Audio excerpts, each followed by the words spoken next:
구약 성경 말씀 요엘서 2장 15절부터 16절까지 말씀입니다. 너희는 시온에서 뿔나팔을 불어라. 거룩한 금식을 선포하고 성회를 열어라. 백성을 한데 모으고 회중을 거룩하게 구별하여라. 장로들을 불러 모으고 어린 아이들과 젖먹이들도 불러 모아라. 신랑도 신방에서 나오게 하고 신부도 침실에서 나오게 하여라. 아멘. 명절 잘 보내셨습니까? 갈수록 간소하게 명절을 보내는 것 같기는 합니다만 여전히 주부들과 여성들이 고생이 많습니다. 하나님께서 위로해 주시고 보상해 주실 것입니다. 오늘도 구별된 하나님의 집으로 나오셔서 예배 드리는 여러분을 환영합니다. 성령께서 내리시는 새 기운이 여러분 모두에게 충만하게 임하시기를 주님의 이름으로 축복합니다. 좀 안타까운 얘기부터 시작해야 되겠습니다. 2012년 9월 7일 미국의 어느 10대 소녀 어멘다 토드라고 하는 소녀가 유튜브에 9분짜리 동영상을 하나 올렸습니다. 이 동영상에서 어멘다는 사이버 폭행을 당하고 있다는 것을, 내가 이렇게 사이버 폭행을 당하고 있다 하는 사실을 알리는 카드들을 계속 넘기면서 보여줍니다. 슬라이드처럼. 이 동영상은 그해 10월 13일까지 160만 명이 넘는 사람들이 시청했습니다. 어마어마한 클릭수죠. 거기서 어멘다는 자기가 중학교 1학년 때 낯선 남학생하고 화상 채팅을 했던 일을 이야기합니다.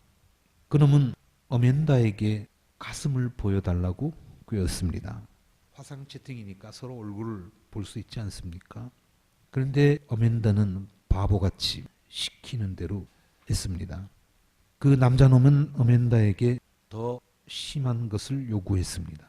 몸을 더 보여주지 않으면 친구들에게 상반신이 노출된 사진을 뿌리겠다고 협박합니다. 처음에 가슴 모습을 보여준 게 잘못이죠. 이놈은 그 후 2년 동안 페이스북에서 어멘다를 따라다녔습니다. 경찰은 어멘다의 가족에게 이 사실을 알렸습니다. 어린 소녀는 술을 마시고 마약을 하기 시작했습니다. 얼마나 괴로웠으면 그렇겠습니까? 그러는 동안에도 이놈은 계속 어멘다를 괴롭힙니다. 어멘다가 상반신을 노출한 사진을 자기 페이스북 프로필 사진으로 이용했습니다. 어멘다가 전학을 가자 새로운 학교의 친구들에게 그리고 선생님들에게 그것을 배포해서 어멘다가 또다시 괴로움을 당하게 만들었습니다. 이 아이는 원래 이런 아이예요. 괴롭혀도 괜찮아요. 하는 그런 얘기였죠. 어멘다는 다시 전학을 가야 했습니다. 너무 괴로워서 표백제를 마시고 자살을 시도했지만 병원으로 긴급하게 후송되어서 가까스로 목숨을 건졌습니다. 그러자 이번에는 얘는 자살도 제대로 못한대요. 그러면서 또다시 온라인에서 괴롭혔습니다. 어멘다는 이처럼 자신의 과거에서 탈출할 수 없었습니다. 이사를 갈 때마다 그놈은 페이스북에서 어멘다를 찾아냈습니다. 이렇게 되니까 어멘다의 심리 상태는 점점 악화되었고 회복할 수 없는 지경에까지 이르렀습니다. 결국 2012년 10월 10일 자신의 집에서 목을 메어 숨진 채 발견되었습니다. 어멘다가 잘못을 저지르기는 했지요. 가슴을 보여달란다고 그걸 보여주면 어쩝니까? 큰일 날 일입니다. 그런데 이 아이가 이제 겨우 중학교 1학년 아닙니까? 그럴 수 있죠. 어린 나이 소녀니까 상황 판단을 잘못할 수 있습니다. 문제는 부모입니다. 그리고 학교 선생님입니다. 이들의 대처가 아주 잘못됐다는 겁니다. 이거 굉장히 긴급한 상황인데, 굉장히 위험한 상황인데 긴급 상황이 벌어졌으면 만사를 접어두고 그 일에 매달려서 그 일을 해결했어야 했습니다. 그러나 그러지를 못했죠. 비상 상황이 발생했을 때는 초동 대처가 제일 먼저 처음에 대처하는 것이 그 무엇보다도 중요합니다. 우리가 흔히 골든 타임이라고 그랬죠. 물론 어멘다가 먼저 부모나 선생님에게 진지하게, 더 심각하게, 더 집요하게 의논을 했더라면 일이 이렇게 심각하게 발전되지는 않았을지도 모릅니다. 그러나 이것 또한 어린 아이만을 탓하고 있어서는 안 됩니다. 아이가 평소에 편안하게 사실을 털어놓고 의논할 수 있도록 분위기를 만들어 주었다면 안 그랬을 수도 있죠. 그러나 그런 분위기가 아니었기 때문에 이거는 어른들의 책임입니다. 아이가 어떤 어려운 문제가 있을 때 엄마 나 의논할 거 있어. 사실은 이렇고 이렇고 이랬어. 그러면 우선 그 아이를 안아주면서 그래 무슨 얘기인지 한번 해봐. 마음 놓고 해봐. 뭐든지 다 들어줄게. 이렇게 가야 되는데 또 뭐야? 또 뭔지 됐어? 이렇게 나오면 자꾸 피하게 된다는 거거든요. 우리 몸 안에서 일어나는 일을 가지고 이 문제를 비추어서 생각해 보겠습니다. 예를 들어서 우리 몸에 간이 나빠졌다고 합시다. 간이라고 하는 장기는 우리 몸속에서 해독작용도 하고 또 그 밖에 중요한 수많은 일을 합니다. 이게 문제가 생기면 비상 상황이 됩니다. 우리 몸에 간에 문제가 생기면 탈나는 데가 참 많죠. 문제가 생기면 정상적인 사람이라면 긴급 정보가 온몸에 전달이 되어야 됩니다. 머리끝부터 발끝까지. 그렇게 정보가 제때에 원활하게 전달되기만 하면 사람의 몸은 모든 에너지를 총동원해서 간을 구원하려고 나섭니다. 그렇게만 되면 극복이 됩니다. 자가치유가 된다는 겁니다. 병원에 가지 않고도. 이 정보 전달 체계를 한의학에서는 경혈이라고 합니다. 경혈이 막혔다. 이런 얘기를 가끔 하죠. 이걸 뚫어주기 위해서 침을 놓고 또는 지압도 하고 그러는 건데 이게 무슨 얘기와 같은가 하면 전쟁을 할 때 군인 수가 아무리 많아도 무기가 아무리 좋아도 어느 전선이 위급한지 명령 체계가 전달이 제대로 안 되고 정보 전달이 제대로 안 되면 정보가 차단이 되어 있으면 병력이나 무기를 제대로 활용할 수 없습니다. 쓸데없는 곳에 병력을 집중시키고 정작 필요한 것에는 텅텅 비어 있게 되고 그런 일이 일어난다는 겁니다. 효율적으로 대처할 수가 없습니다. 당연히 전쟁에서는 지게 되겠죠.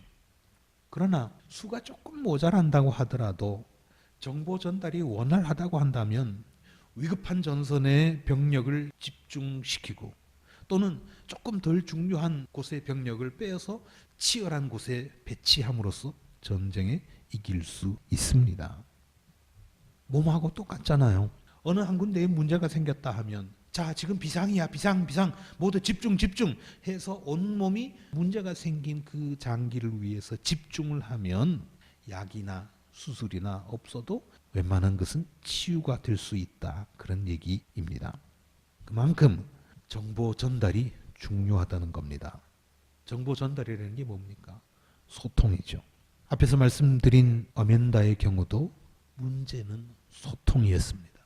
비상 상황이 발생했는데도 그게 비상 상황인 줄 주변 사람들이 잘 몰랐다는 거예요. 의사들이 병에 대해서 이런 얘기를 합니다.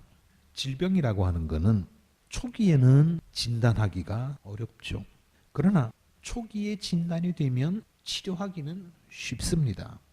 처음에 병이 시작됐을 초기에 발견하기는 어렵지만 치료하기는 쉽다. 그런 얘기입니다. 거꾸로 시간이 경과한 뒤에는 진단하기는 쉽습니다. 찍어보면 아이고 이거 간암이네. 이거 위암이네. 금방 진단을 할 수 있지만 그거는 초년생 의사라도 인턴 레지던트라도 파악해낼 수 있습니다. 그러나 이미 그때는 치료가 매우 어렵다는 겁니다.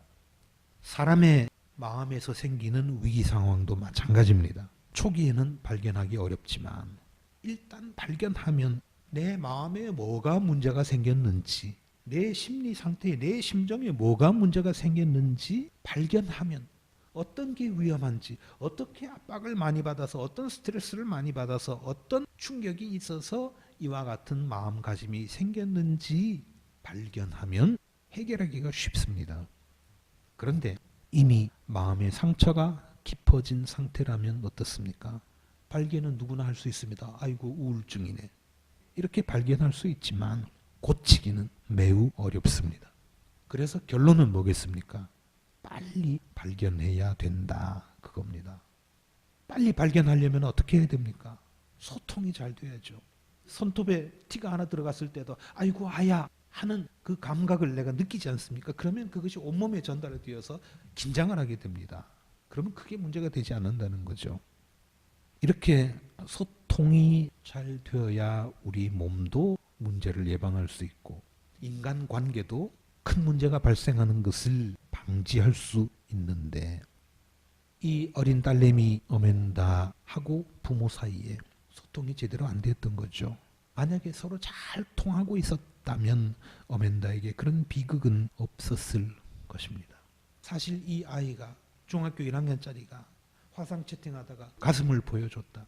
굉장히 큰 문제죠. 그러나 거기에서 막았다면 이보다 더 큰 문제가 생기지 않았을 거다. 그런 얘기입니다.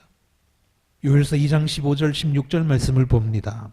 요엘 예언자가 외칩니다. 너희는 시온에서 뿔나팔을 불어라.